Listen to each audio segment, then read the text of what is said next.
Richard, thank you for joining us on the podcast. Richard Lui, and I'm glad for the pronunciation. Right? I got that right. You got it. Am I in frame, by the way? My frame's okay for you, right? Yeah, you're good. Okay. You're good. You're perfect. And so author of the book, Enough About Me.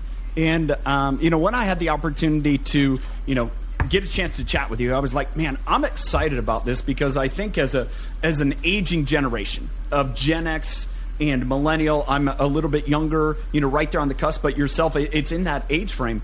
We really have to battle this. How do we lead well in the workplace? How do we lead our families well? And also know we have this big, really dominant generation of our parents that need to be cared for. And how do we balance that well? And so that's what, when I heard about your book and the premise of your book, that's what got me excited. And so I'd love to take some time to chat about that. Yeah, Tyler. And look, when we think about the number of folks like you and me of all ages, like from the age of 5 up to 105, we've got family taking care of family. And we've got 53 million people doing it. And what I love about it on one side, and it's a big part of the discussion here, is it's just people taking care of people. And I know it's sometimes a little heady. It's a little, I don't know. Hey, good to meet you, Tyler. Let's talk about caring about other people. You don't lead with that, right? But we should. Yes, when we want to, we should. But when we do it, maybe I wish it wasn't such a big deal. But I understand we're human, and that's the way it works. Yeah. Well, so for our listeners, just unpack a little bit about your experience and how you got here. You do a great job in the book of doing it, but I'd love for you to share even more from your voice perspective of how you ended up on this journey of like, I got to really be more selfless. It's kind of like, when I got up this morning, because I can't believe there's a book. Yeah, we were talking a second ago before we hit record that it's my first rodeo. I don't know what I don't know still, but I would have never thought that caring for my father, who is in California and I work in New York, would ever lead to a book about selflessness. Somehow he can't talk right now. My father's Alzheimer's is in year 8. He can't talk and he can't walk and he can't swallow food right now, but I believe he's still there. But maybe he's in there laughing at me going, I can actually talk, Richard, but I'm making you write a book. I'm going to make you talk about being selfless, right? He's a pastor. Finally, I get my kids to do this stuff. I should have done this a long time ago. I'm joking, right? And you got to learn how to laugh despite the difficulty. Tyler, I don't mean that I'm making fun of my father's journey because it's been tough for him. Well, I think that's... Hey, I've gone through personal tragedies. I've gone through, I'll share with you the death of a brother when I was 14. But I think as we look back on those, as you share your journey through life of a lot of racial tension to personal tension to, I love the story about how your family ended up here. And really, your last name isn't your last name. And it's just those stories, though. But if we get too... If we try to grab a hold too much on our status is in this framework of what we should believe it to be, we no longer able to serve the people we're here to serve. Right. And to grow and to learn. And to be more connected where we need to be. And that's sort of the thing. Like I've probably had to re-identify who I am in the last 8 years, Tyler, after I started caring for my father, probably 2 or 3 times. And even this process, I kind of got the inkling that, I don't know what's next, but I kind of got the inkling that things are moving. But you're right about that. We got to be open to these things that sometimes are total gut punches. Yeah, one of the topics that you talked about that I believe is I believe it will be the defining element for leaders of our generation is empathy. Yes. And really embracing it and understanding what empathy is. I think we can dispel with the feminine, masculine, hey, let's learn how to be healthy and empathetic of others, be strong when we need to be strong, be caring when we need to be strong. And you talk about that in your book. And I'd love for you to unpack your lens, how you see that really playing out in our world. Yeah, it's sort of like empathy 360, and these things about gender associated with these values. You're right. We shouldn't do that. One of the important chapters, and it's towards the end, it's called gratitude.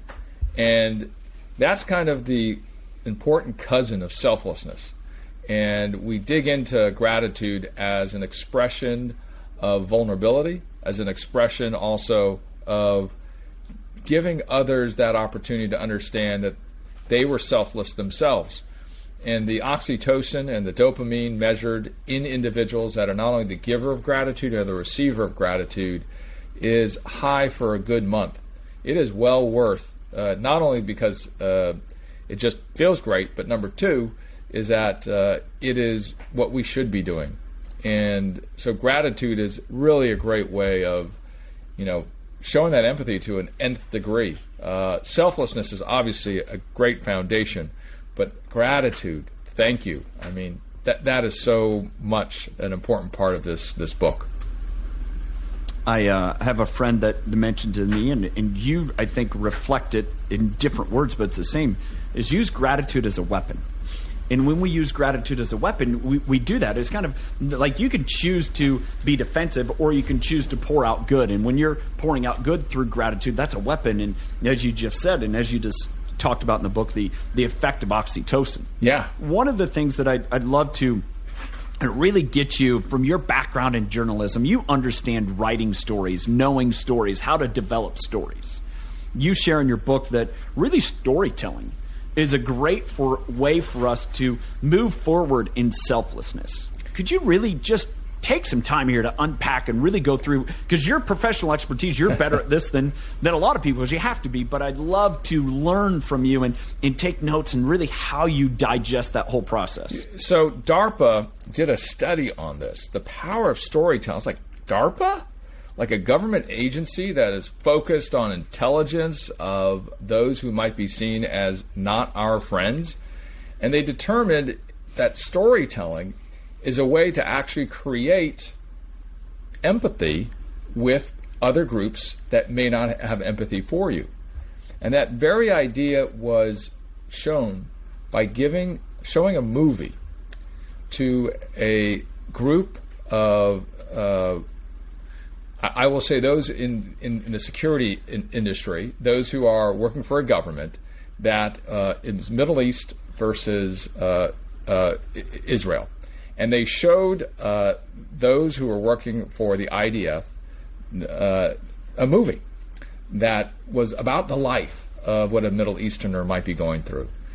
And by showing them the movie, all of a sudden the barriers or the ideas of what another group may be went away, and that then they were more productive in the work that they did together through story. Now we can go to Stan Lee, which I bring up in the book as well, in that he is always talking about those who might be the individuals that we look up to, or I should say the superheroes that we look up to. And because we do look up to this hero's journey, that it is the positive part of who we are as individuals. And so I dig into actually the steps that you can go through, the words you can use in storytelling, but the very power that DARPA showed, that by telling a story that you can bring people around the pike, that is quite dynamic. Well, and I think, we started off this and we talked a little bit about college football. You went to Michigan Ross School. I'm a Buckeye, and those are two tenuous points, and you bring up the I would say the Middle Eastern tension, and I had the opportunity to go to Israel a year ago and really to see that firsthand. Standing on the Israeli-Syrian border and standing by an abandoned tank and realize that the Syrian army could just pluck us off at any point they wanted to. Yep. And it's understanding that tension, that even though we have this massive tension. And as you and we talked a little bit earlier about, college football, we empathize with each other. And I think it is so true that once you understand these perspectives and really you can empathize, and how powerful that is to be selfless. The first thing I thought about when you said that, Tyler, because there was another study that we quoted out of Stanford And when we looked into it, this is definitely I don't know. There's definitely sort of a Michigan, Ohio State issue. Like, do you have... Okay, let me start with, first of all, what they found. They found out that if we have prejudice against each other, so, like, you don't like the Wolverines, I don't like Buckeyes, right? Let's just start with that. But if we have 3 lunches, 3 coffees, 3 meetings, maybe 3 games, I don't know, maybe 3 beers, whatever the case might be, is if we have this prejudice that's up here high, that at the end of those 3 meetings it goes down to just above 0. Now, they did it about race, which one might think is even more intense than what we're talking about. But if we can just gather 3 times, and if there's an opportunity to reduce the selfishness that we have, my way's the right way, the way I think, the way I was the way I was brought up is the right way, then how much could we fix, right? And I think that was a really powerful study that they did that showed us, hey, it's worth it. Let's hang out. Well, I just got done reading a book, and I think what's powerful to me is you've gone through this research and your experiences and showing it. And I just got done reading another book, and as we're sitting here talking about it, I'm realizing the parallels. Adam Grant's Think Again, and he talks about that element, New York Yankees and Boston. And to me, this is, again, you're just re-emphasizing this impact that we can have in our society if we just take time to understand each other's stories. But if I want to know more about Richard, I have to not make it about me. And for you to know about me, though, I have to share my story. In order that we can create that bond, we have to have that storytelling, that empathy, that ability to connect, and then we can move forward. And to me, that's really this element that you shared of being selfless is I have to not think less of myself, the definition of humility, but I have to think more about you. And if I can care for you, as you have given the description, how do you care for your parents, even though when it's not easy, right? Yep. You made some sacrifices to be able to care for, I'm going to say, your parents. It wasn't just your dad, it was your parents. That's correct. And so this is the word, right? And I dig into the thinking and the connotation of the word sacrifice. Because sacrifice sometimes, and it is this way sometimes, but when we equate it with 1 + 1 = 2 or less, my argument is that often 80% of the time, that when we are selfless, it is not 1 + 1 = 2 or less. It actually equals 2 or greater. 1 + 1 = 3. I know there's the nadir you hit. You get really, it's tough sometimes. Like, if I put $10 out, if I donate it, that's -10, 0 return. I hate to be so businesslike, but no, actually, you'll get it back in spades. You've heard it before. And what I've realized is, like, caring for my father over the last 7-8 years is that I work half-time. I am tired as all get up because I'm getting in the subway at 3 a.m. to get into California 10 hours later. But here I am with you. And we get to talk about a big idea that I know is one my dad cares about a lot, that you care a lot about. And we're lucky. I mean, I feel really lucky to be able to talk about stuff like this because I know it makes it all better for all of us.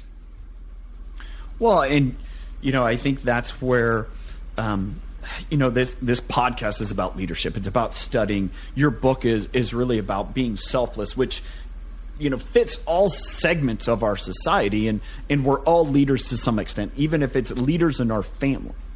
And I think if we can grasp a hold of the idea of being selfless, and I would contend, and I would pose this to you, I believe probably the biggest challenge in being selfless is our own insecurity.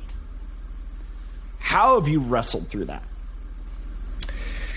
This is a big part of, I think, the approach is that we're not perfect, but sometimes we feel like we need to be. And I share in the book how I wanted to be like this amazing, perfect person. Since being a pastor's kid, I thought, at 12 years old, I was going to be the world's youngest apostle. I was going to save the world. That was the funny thing about it, right? And the reality about learning about that space, which meant me learning about people in general, is that folks aren't perfect, and that's fine. My dad is absolutely imperfect, supremely imperfect, but he embraced it, and probably halfway through his life he embraced it, but he shared how he was going through that struggle. I have to be a perfect person, but I'm not.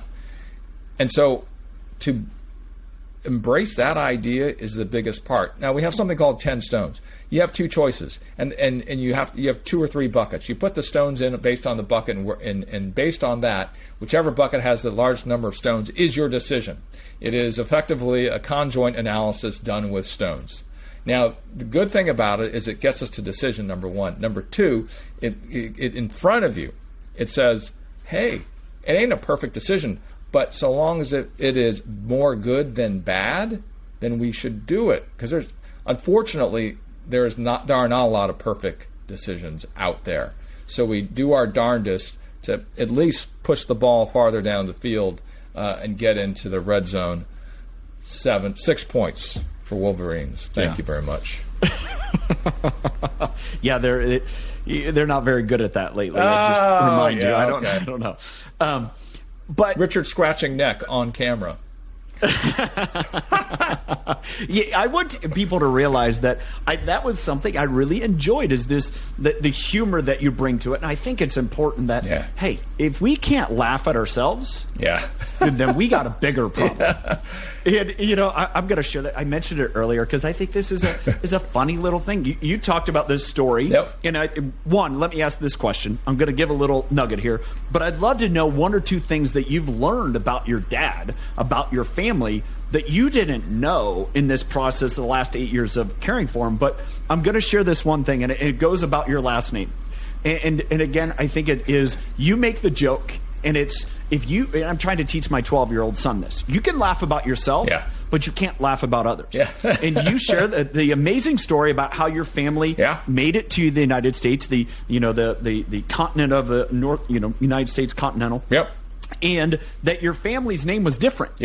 And you said, it was the Wong name. Well, the name was Wong, and so I thought that was really kind of funny. Did it work? Because I use it when I want to speak it. Okay. Because when I'm out there and I'm talking about the story, and I'll stop talking for a moment, and I said, then I realized, well, let me tell you this. Do you mind if I tell you the story real fast? Please. The audience would love to know. My grandparents, 2 of them, came to the United States illegally. And they came here because there was a law back in 1882, which is the Chinese Exclusion Act. It was the only law in our country's history, a law passed by Congress, that said if you are a certain ethnicity, you cannot come here. We've never done it again. We've come close, but we've never done it again.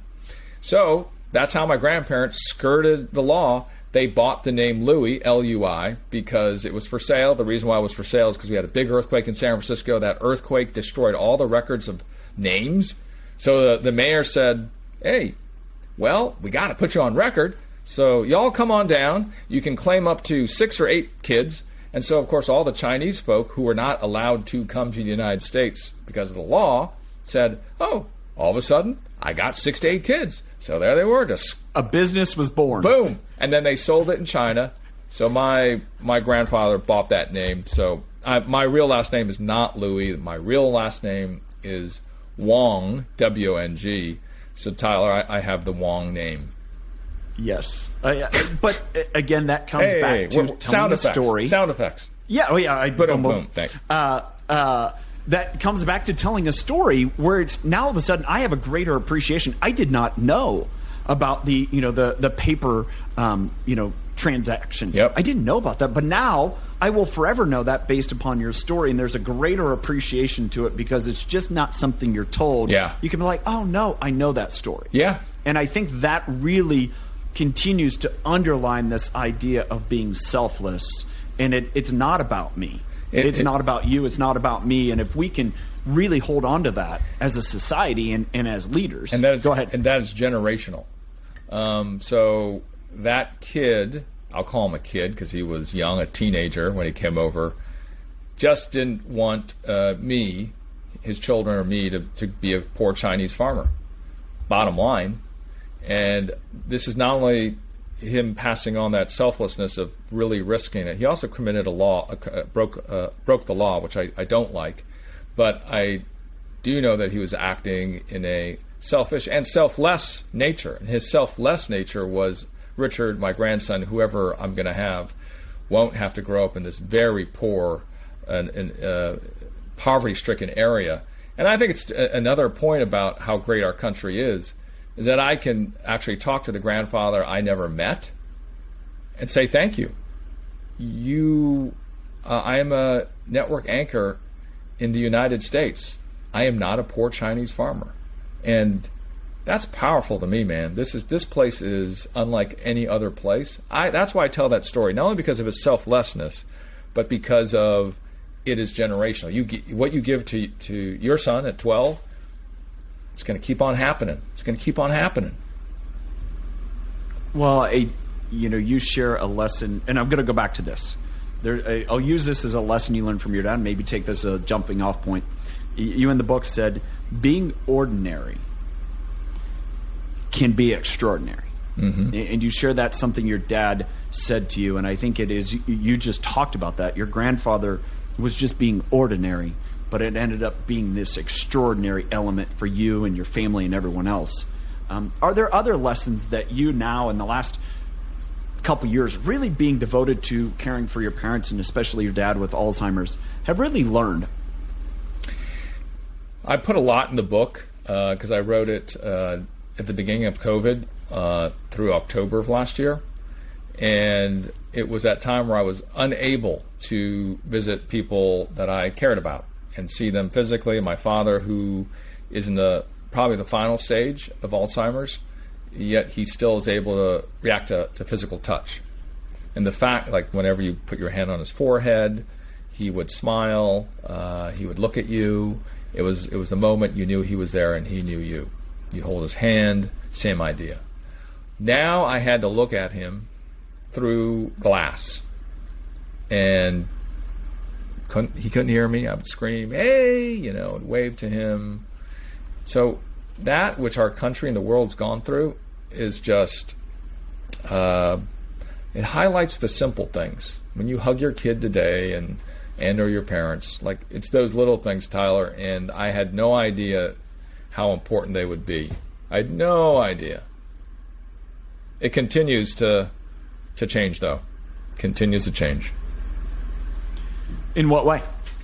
Well, in this coming year, we're going to go back to wrong word. We are going to move to another place. And what that new place is, my friend, I do not know. I just know that which I experienced in the last year, it's not going to be the same.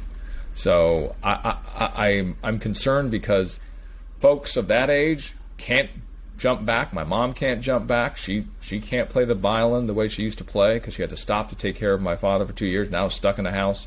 There's a lot of folks that are just not going to be what they were before. That's okay, but sometimes it's not okay, and I just don't know the answer, Tyler. Well, and I think that's a great opportunity to be vulnerable about. Yep. And say, hey, we don't know. And each day is a day for us to reclaim a portion of our life, but know we get to evolve into something new, and who knows what that's going to be. I believe this, and I certainly believe this from this time to talk to you and from your book, that the more selfless we are, the greater opportunities we're going to see come before us. I totally agree. And because you focus on leadership, I mean, the ideas behind being a selfless leader is so important. The opportunity, if you're in an organization, for-profit or not-for-profit, to bring in the institutional learnings that we are living through today. My building, for instance, we are down to 5% of employees of what we typically had. We're still able, though, to put on 24 hours of programming. And we're a very physical, as you know, since you have a podcast, we're a very physical, audible, video, everything together with lights and makeup and everything. But somehow we've been able to get it done. And somehow we've been able to keep most of the employees employed. And I think that's pretty amazing. And as organizations and as leaders have made some tough decisions, this is going to be indicative of a new model. A new way of doing business that is far more embracing, empathetic, as you brought up earlier, a more grateful organization. We know that before this happened, that if you were in leadership in a business, if you simply showed gratitude consistently, your productivity would go up 50%. We're now in a different phase where gratitude is going to be at a much higher level. I think what we're about to see are selfless businesses. I think Selfless Inc. is now going to be a little bit more typical. We used to call that, social impact businesses? Mm-hmm.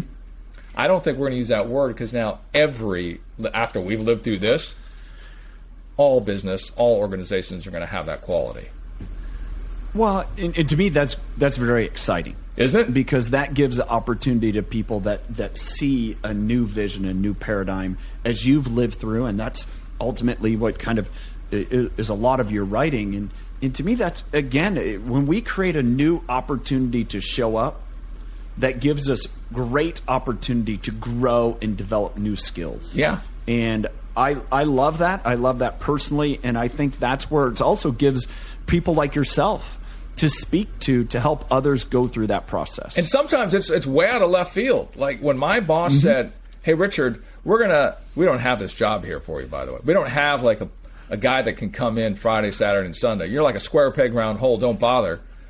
But instead, she said, "No, I'm gonna figure it out for you." Well, I was just signing a book for her yesterday, and I was like, "Dear Yvette, you changed my life, and you didn't even know it."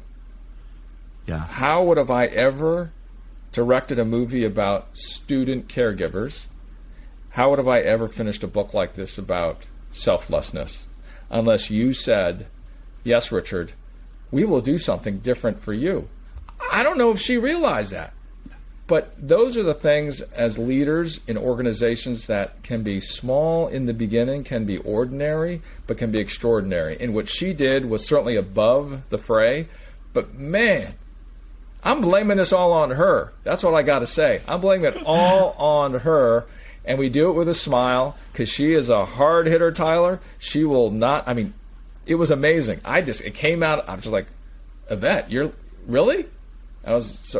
You never know. As a leader in organizations, it really does pay off. We're going to have a more caring corporate structure, I believe, in the next phase. And that's going to be amazing. Well, that's how you make an impact. And I believe people will gravitate to those companies and cultures because, as you mentioned earlier, which I think is pretty astounding, 5% of the people in production there as compared to what it was. That means people can be anywhere. Yeah.